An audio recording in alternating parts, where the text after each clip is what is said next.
guide my day, open my heart to live your way. Teach me to hear your voice, open my mind to the freedom of choice. Spirit, guide my day, open my heart to live your way. Teach me to hear your voice, open my mind to the freedom of choice.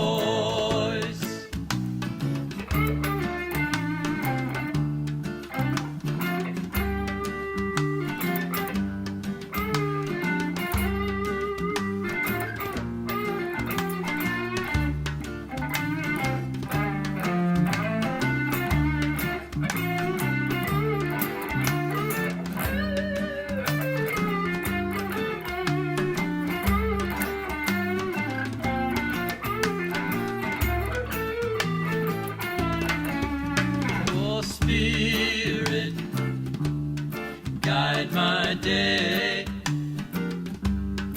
open my heart to live your way. Teach me to hear your voice, open my mind to the freedom of choice. Spirit.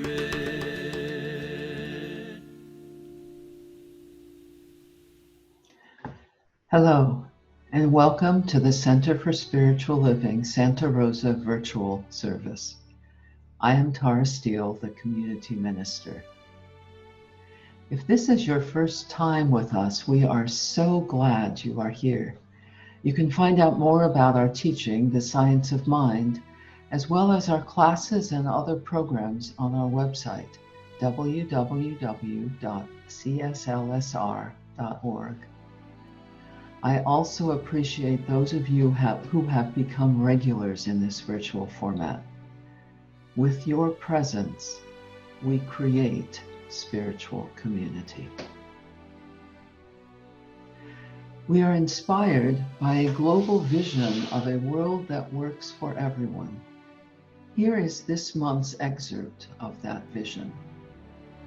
We see a world in which humanity awakens to its spiritual magnificence and discovers the creative power of thought.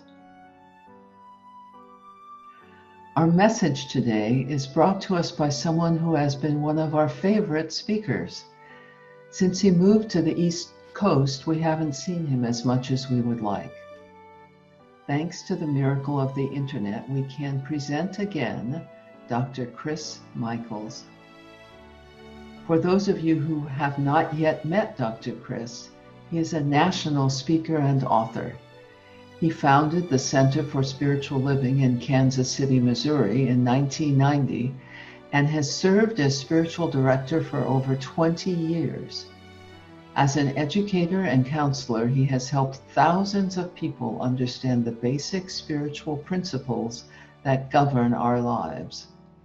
With over 2 decades of study into the spiritual nature of life, Dr. Chris is a leading authority on the new spirituality movement.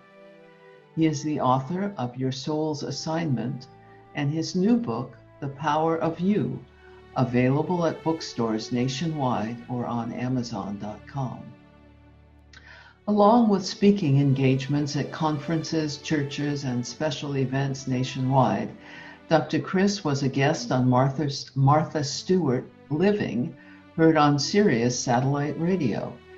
His weekly radio show, Healing Your Life with Dr. Chris Michaels, is offered via podcast with iTunes.com.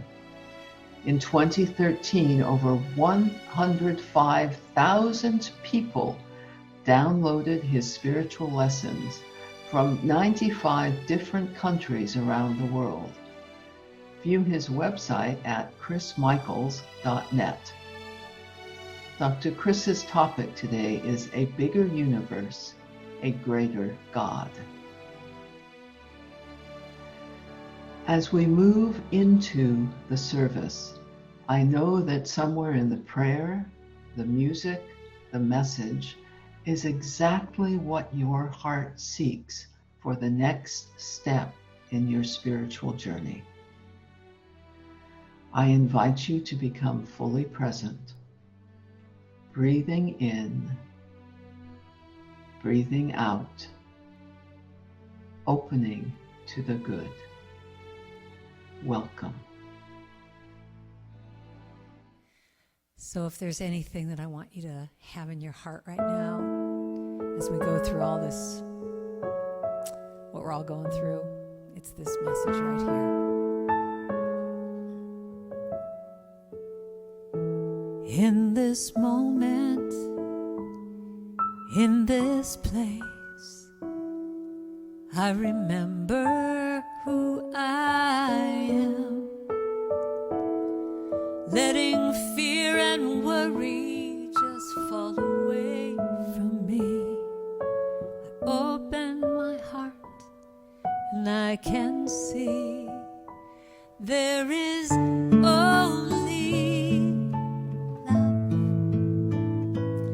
There is only love, sweet love. It's a love that can heal. Love will set us free. There is only love. And when I lose myself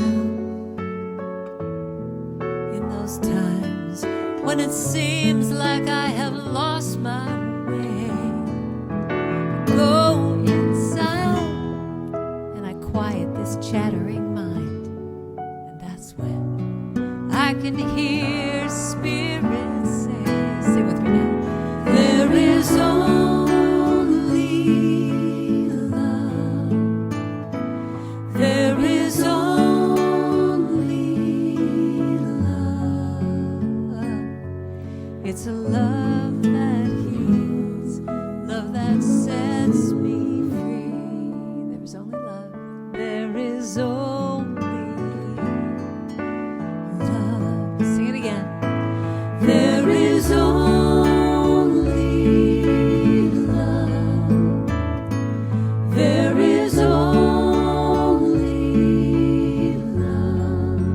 love. It's a love that heals, love that sets me free. There is only love. Sing it out. There is only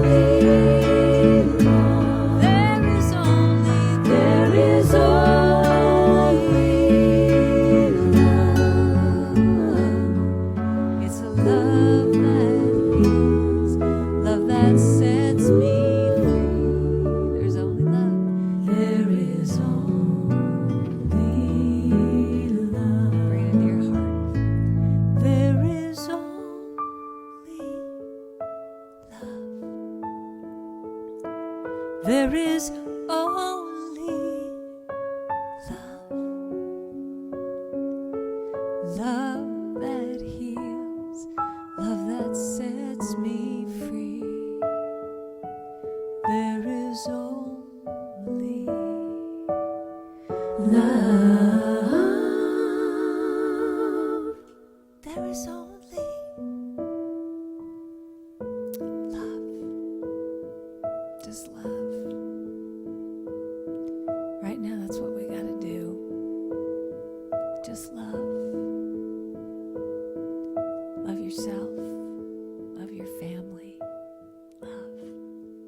Love. Love. Love. Love. Love. Love. Let's just keep loving each other. Thanks for listening.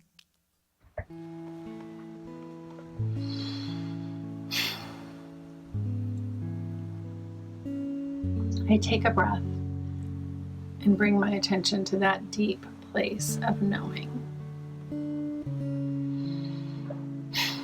And it is from here that I recognize that there is one power for goodness, one divine presence, one love guiding and holding and protecting, supporting and nurturing all of creation. This love is everywhere present, within, around, and through all that is. And I am one with that love. We are one with that love. Each one of us, a precious thread in the divine tapestry of the one life. Each thread, a brilliant, unique, interconnected, intertwined, and essential part of this divine tapestry. Each thread and all the ways we are woven around one another, a perfect, brilliant, divine creation. And each thread is essential in this tapestry. Without one thread, the tapestry would be incomplete. We are one love. I accept today for this service a deeper and deeper understanding of our oneness. I open to the way in which divinity speaks through each person participating here. Divinity speaking to and listening to its own precious self. They celebrate the way this service facilitates a higher and higher consciousness, both individually and collectively, a deeper understanding of our oneness. And it is with this remembering today that brings me great gratitude, awe, peace, and joy.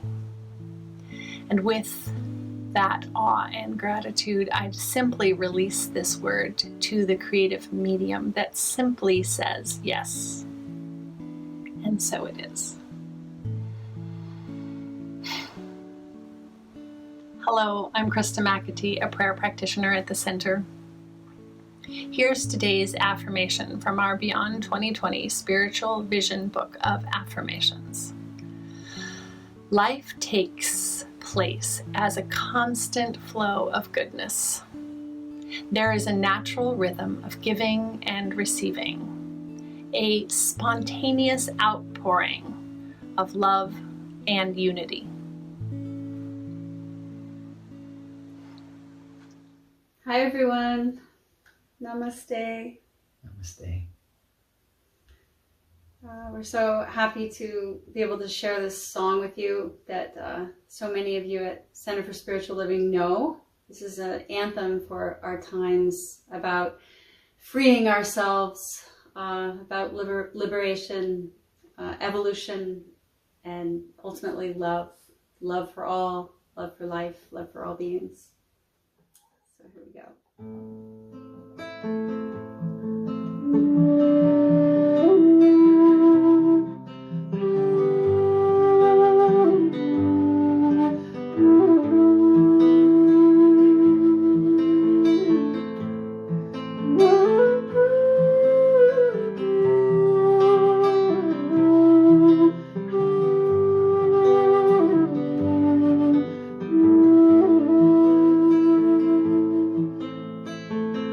Now is the time when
sweetness of your love.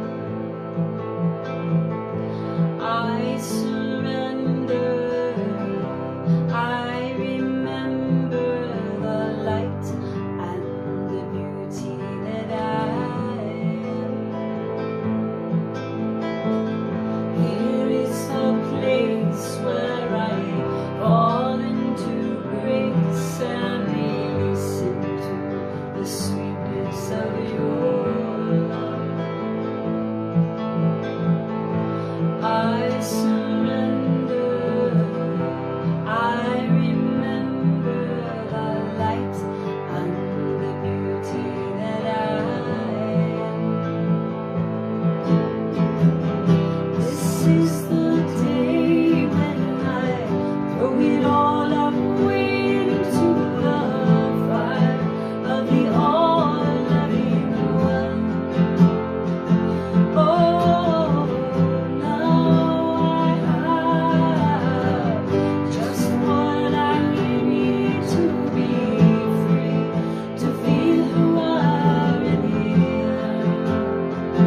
Oh, this is the day when I throw it all away into the fire of the all-loving one. Oh, now I have just what I need to be free, to feel who I really am. Who I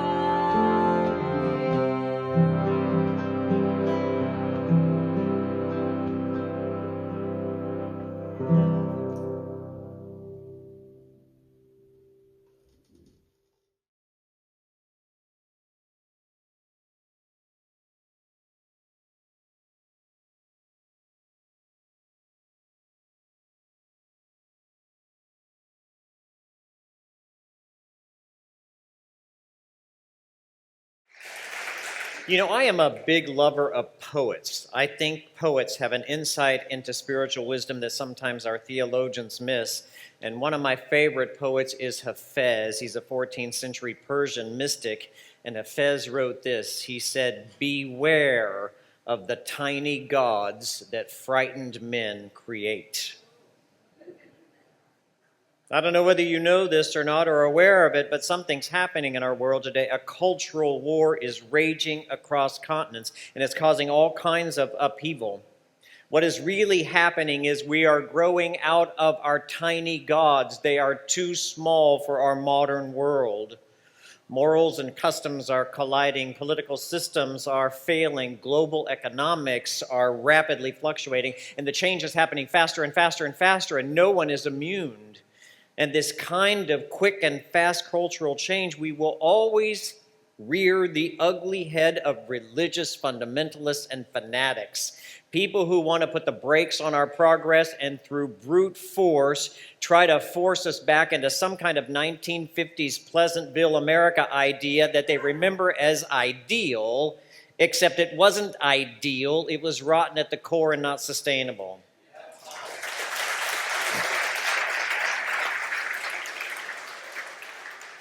In his book, Unthink, Eric Wall said, if the rate of change on the outside exceeds the rate of change on the inside, the end is near.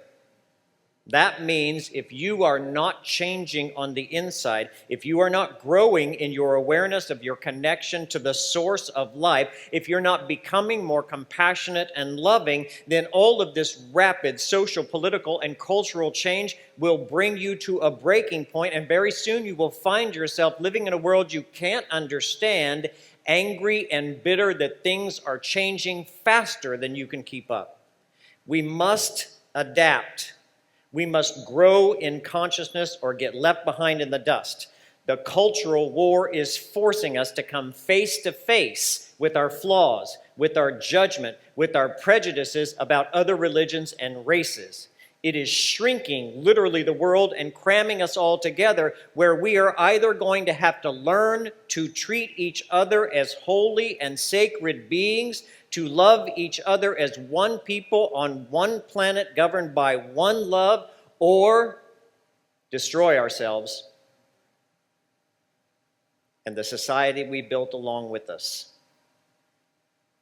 History is littered with great societies who've done just that. Empires that have reached this same point in their evolution, ones that have built a rich and vast culture only to have it brought down by small-mindedness and fear. So don't think it can't happen again. History has a tendency to repeat itself, doesn't it? There is, however, a way for us to avoid this fate, and it starts with an idea of a greater God. If you believe in a tiny God who dictates morality through some rigid doctrine, who pleasures himself by judging others, you'll be just like him, petty and small-minded. You get it that we create God in our own image, not the other way around. So loving people have a God of love, one who prefers acceptance over judgment. Judgmental people worship a God of rules and regulations because they need to be right and make others wrong. And so their God punishes people with eternal torture, not even a little bit, but eternal torture and the big fry daddy. Peaceful people sit with their God in silence and balance, and naturalists see God's beauty and presence in nature and convene with the spirit that lives in the land and the sea, like Native Americans did. The truth is, as a people, we can rise no higher than our vision of the creator and sustainer of all life. If we believe in a God who loves some and hates others, our own lives will be divided. If we believe in a God who's unpredictable and mysterious, who loves us one day and destroys us the next, one who punishes some and rewards others, then we will live in fear for our own lives. This is also true for all of us collectively as nations and societies. If the God of one society is considered to be the one and only right one, it makes it easy to go to war with other nations and rationalize killing, because after all, it's God ordained. As radical Muslims would say, it's jihad. Christians have a long history of doing that as well, my friend. They even wrote songs about it. Onward, Christian soldiers, marching off to war. By the way, Christian soldier is an oxymoron. No one who really understands the teachings of Christ could rationalize the mass killing of others in his name. I saw a Facebook post recently that reminded us of the true author of our religions. It said Jesus was not a Christian. Muhammad was not a Muslim. Buddha was not a Buddhist. Religion is a human invention, and like all human invention, it has serious flaws. So here's the thing. After literally billions of people practicing their religions for thousands of years, we still don't have peace in the world.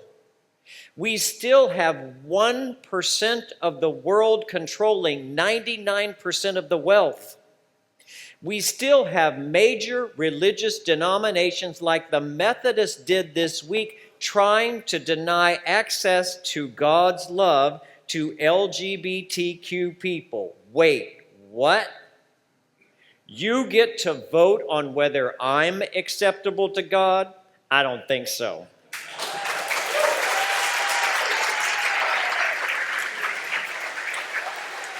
I don't think so.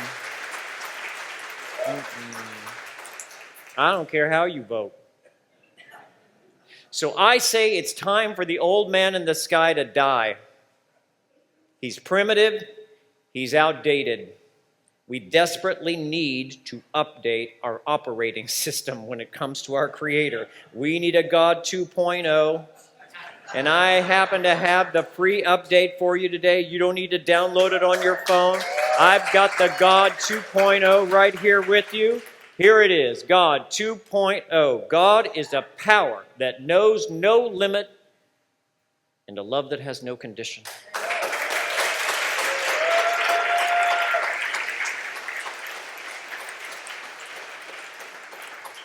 It's not a person. It's a presence.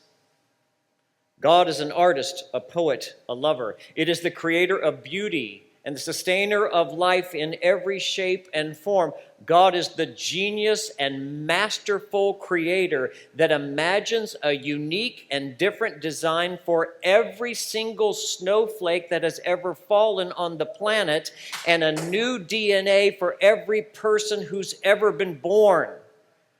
God is a masterful genius, a perfect intelligence, and a perfect lover. My history has not been good.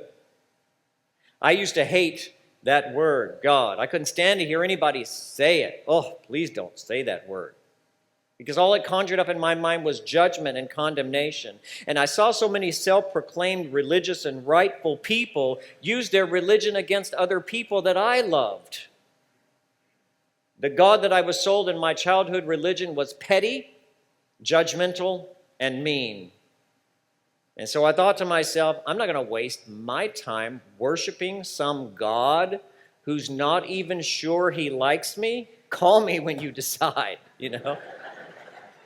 And I'm damn sure not going to give my money to a church that teaches a doctrine of, well, you just wait and see and behave now and maybe later he'll approve of you.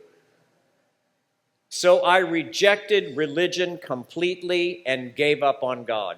That's it.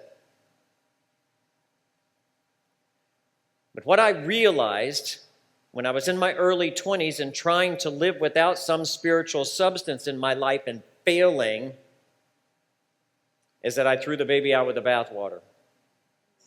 When I found my way to CSL, I fell in love again. I love the idea of God as a power for good at work in our lives.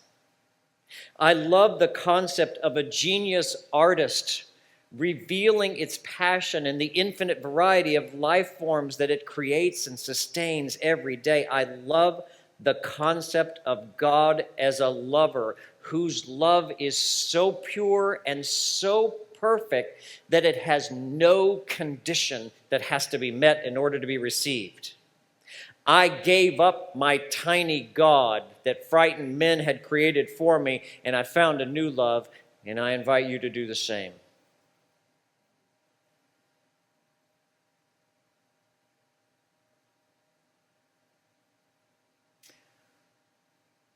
A few years ago, I decided to plan a birthday party for my dad's 80th. He's now 89. At the time, he lived about 5 hours away from me in Kansas City. He lived in Oklahoma City, so I drove down to be with him. My sister and niece drove up from Texas, where they were living at the time. We made a big deal out of it, which surprised and elated my father. And it was a big deal, because in the past 40 years, there have only been a handful of times that I've actually visited my father. His wife was the problem. She belonged to one of those self-righteous, right-wing churches where basically anyone that doesn't believe as she does is just damned to hell forever. And it was her pettiness and her judgment of me that prevented my father and I from having a good relationship for decades and decades and decades. Every time I would visit, she was in my face, always saying things like, I can tell you're not right with the Lord. I can tell. There's not much time left, she'd say. Jesus is coming soon. And I would try every single time when I was around her to steer clear of it, to avoid the conversation about religion, because I could see her mind was closed on the subject. She was right, I was wrong, end of story. That's all there is to it. Well, the very first day of our visit passed by without any trouble whatsoever. That's because I kept the conversation to light and trivial subjects like, how about that weather? You know, it changes all the time. But then the second day it happened, right there at the breakfast table in front of my dad, my sister, my niece. She started in on me, insisting that my faith wasn't right, insisting those books you are writing are leading people away from the Lord. And so I did the kindest thing I could think of to do. I said nothing. And I got up and left the table. Now, why do you think I did that? It is not because in that moment I could see her as a perfect expression of God. I can assure you of that. Because I really wanted to tell her to shut the hell up. I left that table because I will not defend my faith. I won't waste my breath trying to explain an open-minded and an open-hearted philosophy to a closed-minded person.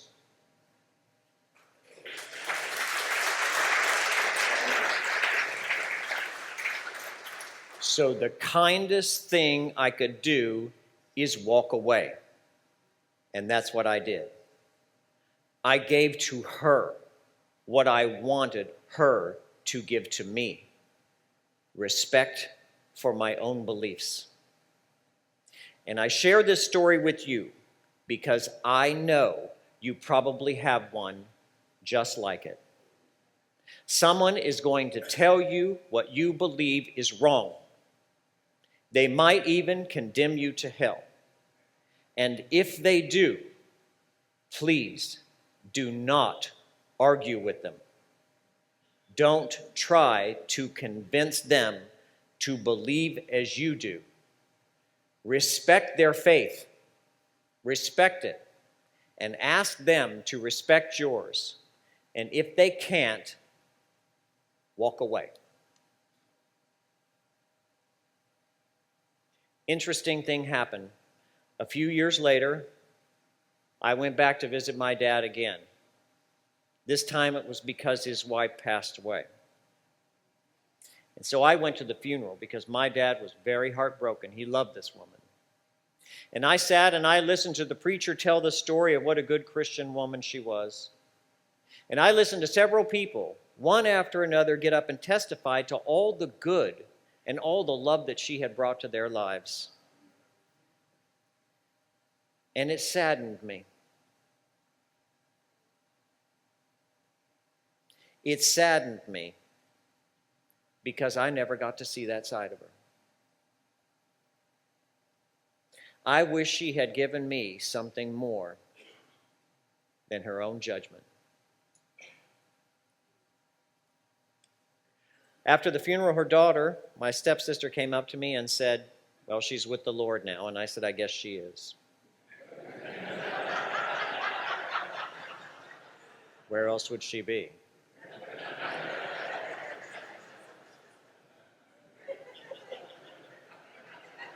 I'm just saying, you don't know.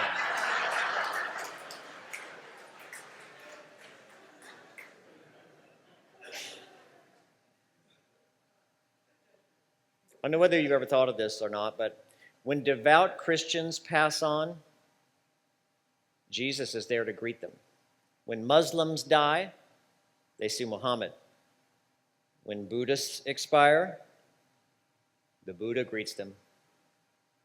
God becomes to us what we can embrace the most. The lover assumes whatever form we can accept and understand. It is a new month, and that means we have a new book of the month. This one is by a brilliant and humble author named Chris Michaels.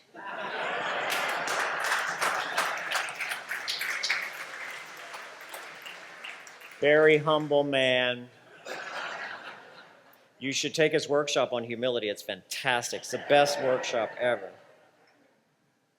So this is what I wrote in The Power of You, the 7 what ifs, and I want to leave it with you today. Number 1, what if God isn't mad at you? What if God isn't a judgmental old man recording everything you do wrong?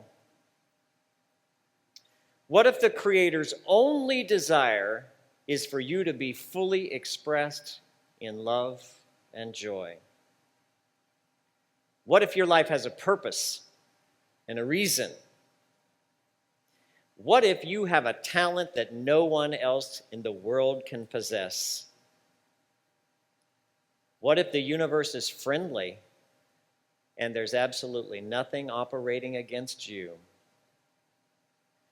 And last but not least, what if your personal happiness and fulfillment in life is dependent upon nothing outside of you? Camera back on me.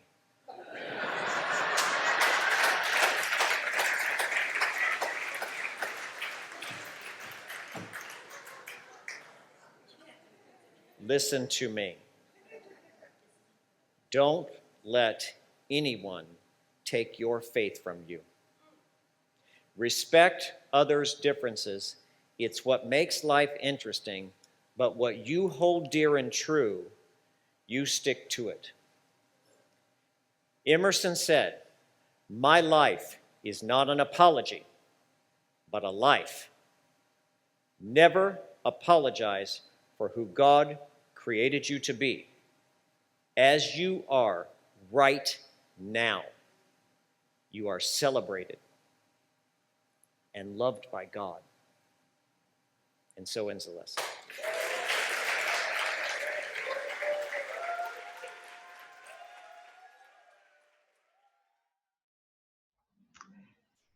It's now the time in our service for our offering. It's the time when I have the opportunity to thank you for the wonderful ways you continue to support our center in this time. Your financial support and those sweet, sweet notes of appreciation, emails, voicemails, notes with your checks. Thank you for each and every one of them. They support and inspire us in so many ways.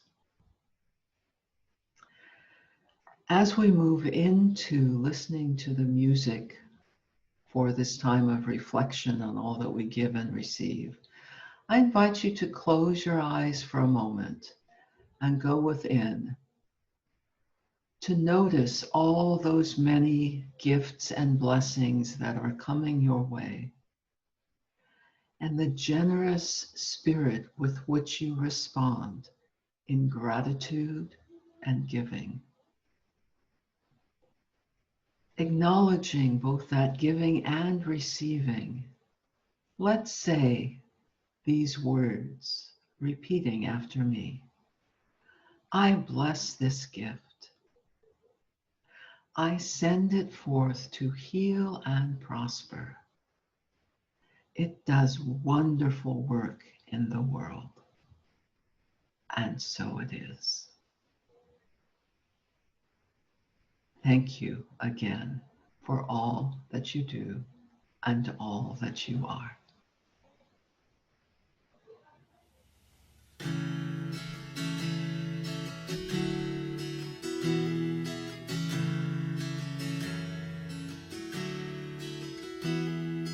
What would I do if I knew I could not fail?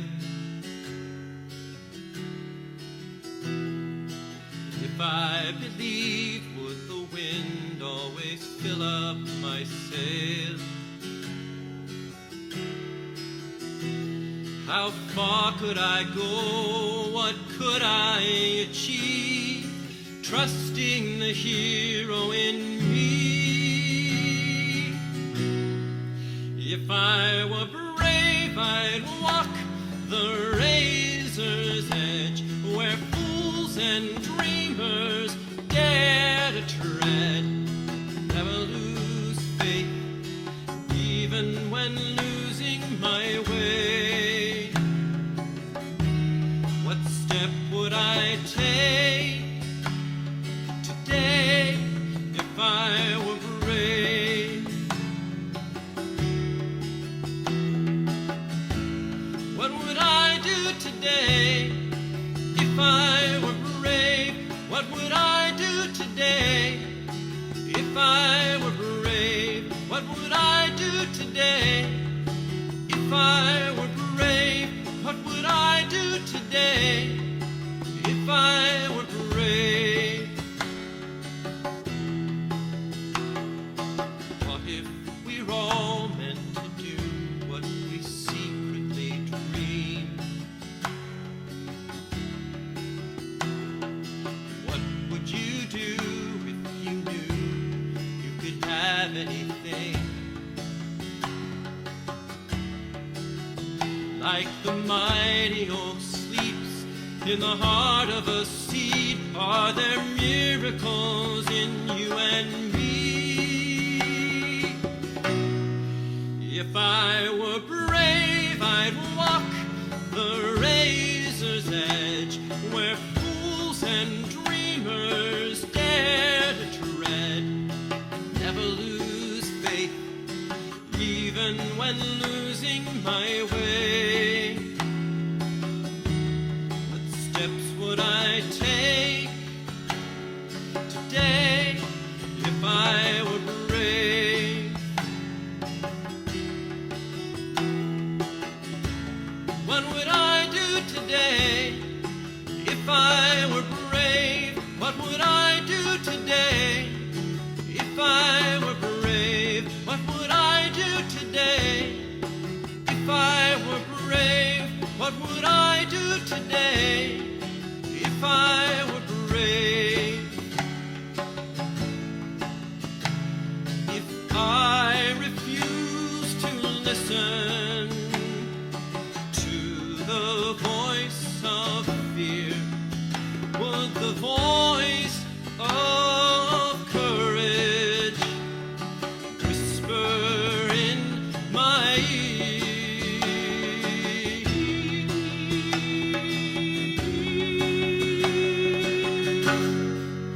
If I were brave, I'd walk the razor's edge, where fools and dreamers dare to tread. Never lose faith, even when losing my way. What step would I take today if I were brave?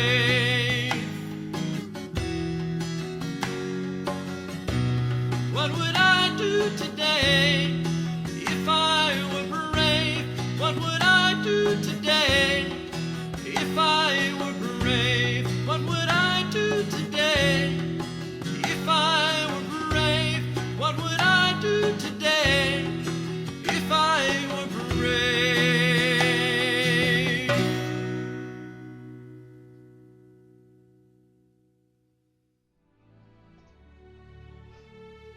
It's time for our community announcements. Everything I'm sharing with you and more is found on our website, www.cslsr.org. Under Services, you'll find the Sunday Bulletin filled with details and links. Online registration is now open for our fall classes. There is a wonderful variety of classes on core teachings as well as enrichment topics. I'm excited to be bringing back visioning as a daytime class. You can find details and register on the website. Weekly and monthly small groups continue to meet online. You can find out more in the online bulletin, and here are some highlights. Full Circle, a facilitated conversation about death and dying, is today at 1 p.m. Today's discussion is taking stock in our lives. At tonight's Sunday evening conversation, practitioner Maggie Cole asks, "Are we there yet?" There is a very special lunchtime learning program on Wednesdays in August and early September. Youth and Family Director Susan Robinson and I will lead a self-inquiry process based on Layla Saad's book, Me and White Supremacy. In working with this book, I have found that not only did I learn more about my enculturated racism, I also learned more about patterns in other parts of my life. Our website has more details on this book study, including how to pre-register. You are welcome to invite friends, colleagues, and family members who are ready to do this work. Have you been coming to the center for a while and want to find out more about becoming a member? Dr. Edward is leading a new member orientation on Sunday, August 23rd, starting at 1 p.m. Did you know there is free, confidential prayer right after our service? Now you do. To receive prayer, leave at the end of this broadcast and go to the special link for after-service prayer. The prayer practitioners arrive a bit before the service ends and settle in. They look forward to welcoming you and praying with you. It will make their day and yours. Thank you for being a part of this spiritual community.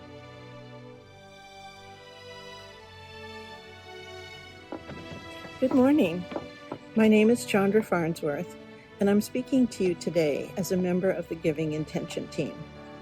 Every year at this time, we ask our congregants to nominate a nonprofit to become one of our nonprofit partners for the upcoming year. Do you have a nonprofit organization that is near and dear to your heart? Perhaps an organization you have benefited from personally and that has shared values with your spiritual community.